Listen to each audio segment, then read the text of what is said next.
السلام علیکم دوستو آج 3 جنوری 2020 جمعے کا دن ہے۔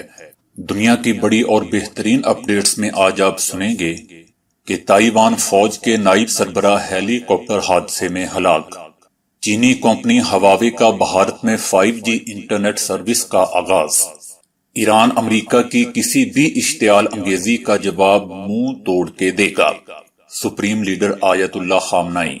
مودی سرکار مسلم خواتین کے عزم و استقلال سے پریشان، ریکارڈ توڑ سردی میں دھرنا۔ روس نے عرب ممالک کے ٹاپ بااثر رہنماؤں کی فہرست جاری کر دی۔ مودی سرکار کے جنگی جنون سے بنگلہ دیش بھی پریشان۔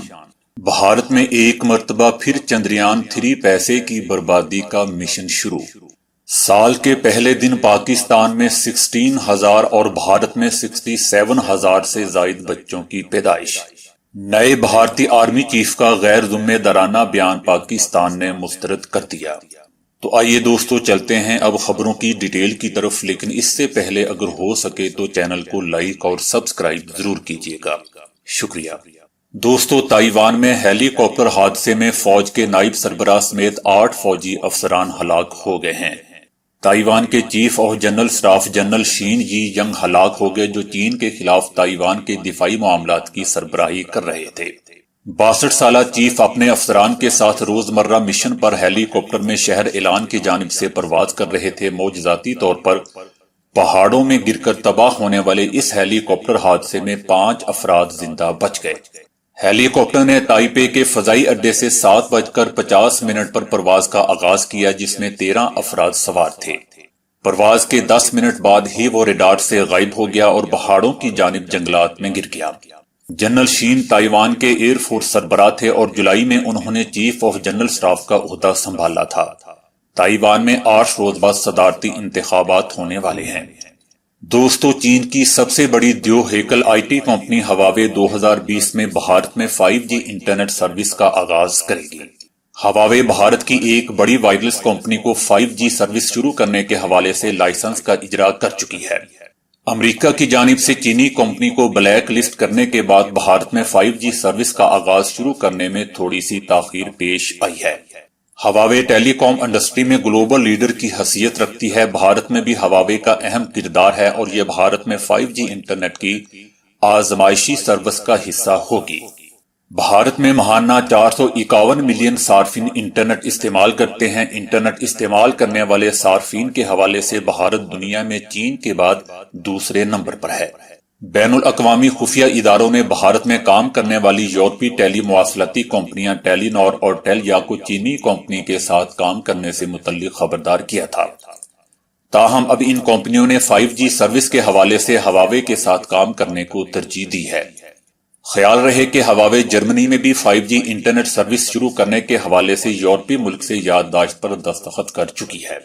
دوستو ادھر ایران میں رہبر اعلیٰ آیت اللہ علی خامنائی نے خبردار کیا ہے کہ امریکہ افغانستان اور عراق کے عوام پر جنگ مسلط کرنے کا ذمہ دار ہے۔ اگر امریکہ نے ایران کے ساتھ کسی بھی اشتعال انگیزی کی کوشش کی تو اس میں جارحانہ کارروائی کا منہ توڑ جواب دیا جائے گا۔ انہوں نے تہران میں ایک تقریب میں خطاب کرتے ہوئے کہا کہ ایران اپنی قومی سالمیت کے دفاع کے لیے تیار ہے، جبکہ ایرانی صدر نے کہا کہ ساری دنیا جان لے کہ اسلامی جمہوریہ ایران جنگ نہیں چاہتا، لیکن ایران عوام کے مفادات اور ترقی کے لیے خطرہ بننے والوں پر کاری ضرب لگائے گا اور اس میں کوئی رعایت نہیں برتی جائے گی۔ آیت اللہ خامنائی نے عراق اور افغانستان میں امریکہ کے مجرمانہ اقدامات اور خاص طور پر بدنام زمانہ امریکی ایجنسی بلیک واٹر کے ہاتھوں ہزاروں عراقی دانشوروں اور عام شہریوں کے قتل عام کی جانب اشارہ کرتے ہوئے کہا کہ خطے کے بعض ملکوں کی اجازت کے بغیر امریکی حکام کے دورے اور ان ملکوں میں قائم اپنے فوجی اڈوں میں ان کی غیر اعلانیہ آمد اس خطے کے ملکوں اور قوموں کے خلاف امریکہ کے تحقیر آمیز رویے کا ایک نمونہ ہے۔ دوستو ادھر بھارتی مسلمان خواتین کی جرت، عزم اور استقلال نے مودی سرکار کو حیران کر دیا ہے۔ دلی کی 120 سال کی ریکارڈ سردی میں خواتین شیر خوار بچوں کے ساتھ باہر نکلی ہوئی ہیں۔ نئی دہلی میں درجہ حرارت 2 ڈگری تک گر گیا ہے، لیکن شاہین باغ میں ہزاروں خواتین مسلسل 17ویں روز تک متنازع شہریت قانون کے خلاف چھوٹے بچوں کو لے کر دھرنا جاری رکھا ہوا ہے۔ ہر عمر کی خواتین ساری رات سڑکوں پر رہتی ہیں، بھارتی سینئر صحافی برکھا دت بھی بہادرانہ احتجاج کو نظر انداز نہ کر سکے۔ بوڑھے بچے جوان اپنی شہریت کے حق کے لیے احتجاج میں بیٹھے ہیں۔ کچھ لوگوں کو لگنے لگا ہے کہ گویا یہ آزادی کی جنگ ہے۔ مسلمانوں کا اٹل فیصلہ ہے کہ انتہا پسندی کے آگے ڈٹے رہیں گے۔ مودی سرکار ان بھارتی مسلمانوں کو بھی مشکوک قرار دے رہی ہے جن کی جھریوں میں اس پورے بھارت کی تاریخ چھپی ہوئی ہے۔ نہٹور میں مودی سرکار کی شہریت قانون کے خلاف مظاہرے کے دوران گولیاں لگنے سے 2 مسلم نوجوان محمد سلیمان اور محمد انس شہید ہو گئے تھے۔ مقتول سلیمان کے والد زاہد کا کہنا تھا کہ ہم اس مٹی میں پیدا ہوئے ہیں اور اسی مٹی میں دفن ہوں گے۔ دوستو، ادھر روس نے عوامی سروے کی بنیاد پر عرب کے بااثر رہنماؤں کی فہرست جاری کر دی ہے، جس میں ابو ظہبی کے حکمران پہلی پوزیشن حاصل کرنے میں کامیاب رہے۔ شیخ محمد بن زید 97,40,000 ووٹ کے ساتھ سر فہرست رہے۔ مجموعی طور پر ابو ظہبی کے ولی عہد اور سربراہ 68.6% ووٹ حاصل کر کے پہلے نمبر پر رہے۔ دوسرے نمبر پر اردن کے سربراہ کنگ عبداللہ، سعودی ولی عہد محمد بن سلمان بن عبدالعزیز تیسری پوزیشن حاصل کر سکے۔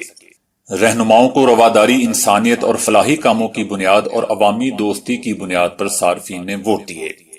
دوستو، ادھر بنگلہ دیش نے سرحد پر بڑھتی ہوئی بھارتی جارحیت کے باعث بارڈر کے ملحقہ علاقوں میں موبائل اور نیٹ ورک سروس بند کر دی ہے۔ بنگلہ دیش نے ملکی مفاد اور سیکیورٹی وجوہات کی بنا پر بھارتی سرحدوں کے ساتھ اپنے 1 کلومیٹر اندر تک علاقوں میں موبائل اور نیٹ سروس غیر معینہ مدت کے لیے معطل کر دی ہے۔ بنگلہ دیشی حکام کا کہنا ہے کہ بھارت میں متنازع قانون پر ہونے والے ہنگاموں کے اثرات بنگلہ دیش تک بھی پہنچ سکتے ہیں۔ اس سے پہلے بھی بنگلہ دیش نے بھارتی ریاست آسام میں لاکھوں افراد کی شہریت منسوخ ہونے پر بھی سخت سیکیورٹی اقدامات اٹھائے تھے اور بھارت پر شدید تنقید بھی کی تھی۔ بھارت اور بنگلہ دیش کے درمیان 4000 کلومیٹر پر محیط سرحد ہے جہاں کروڑوں افراد آباد ہیں۔ ان علاقوں میں موبائل اور نیٹ ورک بندش سے 1 کروڑ صارفین کے متاثر ہونے کا خدشہ ہے، جس پر ٹیلی کام کمپنیوں نے شدید احتجاج کیا ہے۔ دوستو، بھارت نے ایک مرتبہ پھر چاند کی سطح پر خلائی مشن اتارنے کا ارادہ کیا ہے۔ بھارت کی تاریخ میں چندریان 2 اب تک کا سب سے بڑا خلائی مشن تھا۔ اس کی ناکامی بھارتی خلائی ادارے کے لیے ایک بڑا دھچکا تھی۔ اب انڈین سپیس ریسرچ آرگنائزیشن کی جانب سے ایک مرتبہ پھر چندریان 3 نامی خلائی مشن کو چاند کی سطح پر اتارنے کا فیصلہ کیا گیا ہے۔ خلائی تنظیم کی جانب سے جاری بیان میں کہا گیا ہے کہ ہم اس سال اس خلائی مشن کو لانچ کرنے کا ارادہ رکھتے ہیں۔ خلائی ایجنسی کا کہنا تھا کہ چندریان 3 پر کام شروع ہو چکا ہے۔ 47 دنوں کے سفر کے بعد جب چندریان 2 کا وکرم لینڈر چاند کی سطح سے تقریباً 2 کلومیٹر کے فاصلے پر تھا، تب اس سے رابطہ منقطع ہو گیا تھا۔ بھارت، روس، امریکہ اور چین کے بعد چاند پر اپنا خلائی مشن بھجوانے والا چوتھا ملک بننے کی خواہش رکھتا ہے۔ بھارت اپنے آپ کو سپیس پروگرام پر کم اخراجات کرنے والا ملک قرار دیتا ہے۔ اب اس نئے خلائی مشن کے لیے $35 ملین خرچہ آئے گا۔ دوستو، ادھر اقوام متحدہ نے کہا ہے کہ سال 2020 کے پہلے روز دنیا بھر میں 3,92,000 بچوں کی پیدائش ہوئی، جن میں سے 17,000 پاکستان میں پیدا ہوئے، جبکہ عالمی سطح پر نصف سے زائد پیدائش 7 دیگر ممالک میں ہوئی۔ رپورٹ کے مطابق نئے سال کے پہلے روز 67,000 بچے بھارت، 46,000 چین اور امریکہ میں 10,000 بچے پیدا ہوئے۔ اقوام متحدہ نے کہا ہے کہ سال کے آغاز پر ہمیں اپنے بعد آنے والوں کے مستقبل، ان کی صلاحیتوں اور زندگی کے سفر میں ان کے لیے بہتر امکانات تلاش کرنے سے متعلق سوچنا ہوگا۔ رپورٹ میں بتایا گیا ہے کہ 2018 میں 25 لاکھ سے زائد نوزائیدہ بچے 1 ماہ کی عمر کو پہنچنے سے پہلے ہی فوت ہو گئے تھے۔ ان میں سے 1/3 بچوں کو زندگی کا دوسرا دن بھی نصیب نہیں ہوا تھا۔ ان اموات کی بڑی وجہ ماؤں اور نوزائیدہ بچوں کی دیکھ بھال کے لیے کسی تربیت یافتہ نرس کی عدم دستیابی تھی، جس کے باعث یہ تباہ کن نتائج سامنے آئے۔ دوستو، ادھر پاکستان نے نئے بھارتی آرمی چیف کے قبل از وقت حملوں کے غیر ذمہ دارانہ اور جاہلانہ بیان کو مسترد کرتے ہوئے کہا ہے کہ بھارت کی جانب سے کسی بھی جارحانہ اقدام پر منہ توڑ کے جواب دیا جائے گا۔ پاکستان کے عزم اور تیاری کے بارے میں کوئی شک نہیں ہونا چاہیے۔ پاکستان وادی کے اندر بھی بھارتی جارحیت کا جواب دینے کی مکمل صلاحیت رکھتا ہے، اور بالا کوٹ میں بھارتی کارروائی کے نتیجے میں پاکستان کے رد عمل کو یاد رکھنا چاہیے۔ بھارت کی اشتعال انگیزیوں کے باوجود پاکستان خطے میں امن اور سلامتی کے لیے اپنا کردار ادا کرتا رہے گا۔ پاکستان وادی جنت کے ساتھ مکمل یکجہتی کا اظہار کرتا ہے اور کرتا رہے گا۔ بھارتی حکومت وادی میں صورتحال معمول پر آنے کے جھوٹے دعوے کر رہی ہے۔ 9 لاکھ سیکیورٹی اہلکاروں کو فوری طور پر وادی سے نکالا جائے اور بھارت جھوٹے آپریشن کی بجائے اپنے اندرونی مسائل پر قابو پائے۔